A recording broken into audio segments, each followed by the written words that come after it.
Hey everybody, this is a real quick video to tell you how to replace the battery on your Ring Doorbell 4. It's super easy to do. It's going to take less than a minute. Now you might want to do this if your battery no longer holds a charge, or you might also just want to buy a spare battery, and instead of waiting for the battery to charge or having any issues like that, you can just go ahead and swap the batteries out real quick because it really is very easy to do. All you need is a small screwdriver and a spare battery. I'll go ahead and put a link in the description to where you can buy the spare battery on Amazon. They're about 35 bucks.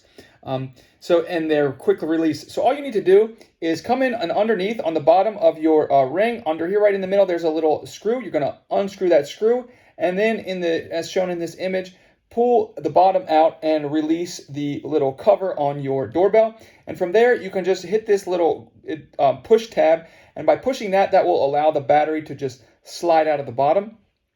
Take your new battery, which also has the tab on it, and just as the other one you took out, slide the new one up, put the case back on, screw the screw back in, and you're done.